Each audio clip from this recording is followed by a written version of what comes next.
मी माझ्या बोलण्याला सुरुवात करण्याच्या पूर्वी काल जी एक दुर्घटना झाली, स्फोट झाला त्या सोलर कंपनीत आणि 9 जणांचा मृत्यू झाला, त्यांना मी संपूर्ण देशाच्या वतीने श्रद्धांजली वाहतो. कारण विषय केवळ त्या कंपनी पुरता नव्हता, विषय केवळ त्या 9 जणांपुरता नाही, तर आपल्या देशाची जी काही सुरक्षेसाठी उपकरणं, मग हँड ग्रेनेड्स असतील, इतर काही स्फोटकं असतील, ती बनवण्याच्या कंपनीमध्ये हा स्फोट झालेला आहे. म्हणजे देशाच्या सुरक्षेचा हा विषय आहे. त्या बाबतीत सुद्धा नशीब त्या बाबतीत तरी आपल्याला बोलू दिलं आणि तो जो विषय पुन्हा चर्चेला येईल तेव्हा सविस्तर चर्चा होऊन त्याच्यात कुठे घातपात होता का, अपघात आहे का, किंवा कुठे काही जसं माननीय विरोधी पक्षनेत्यांनी काही सूचना मांडल्या की कोणाकडनं त्याच्याकडे लक्ष द्यायला पाहिजे, हे दिलं जात होतं की नव्हतं. कारण गेल्या काही दिवसांमध्ये, महिन्यांमध्ये असे स्फोट झालेले आहेत, तर त्याची तरी नीट चौकशी होईल आणि खबरदारी घेतली जाईल अशी मी अपेक्षा करतो. एकूणच आपण जो प्रश्न विचारताय तो महत्वाचा आहे की नागपूरमध्ये जेव्हा अधिवेशन घेतलं जातं तेव्हा राज्याबरोबर खास करून विदर्भाच्या प्रश्नांवरती चर्चा होण्याची गरज असते. पण अधिवेशनाची सुरुवातच SIT लावा, हे लावा, ते लावा अशी जेव्हा करण्यात आली तेव्हाच मनामध्ये पाल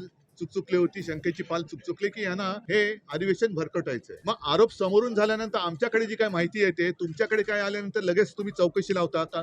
दुरान्वयाने कोणाचा कशाशी संबंध नसताना सुद्धा चौकशी लावता.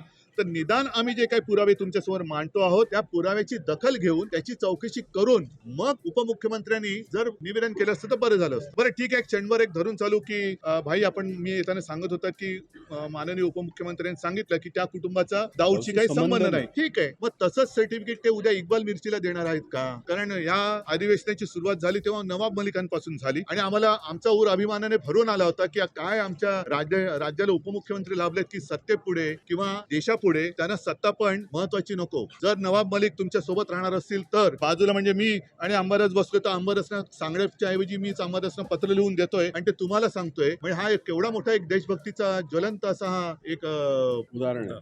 लेटेस्ट अपडेट्स के लिए पावर ऑफ वन न्यूज को फॉलो कीजिए।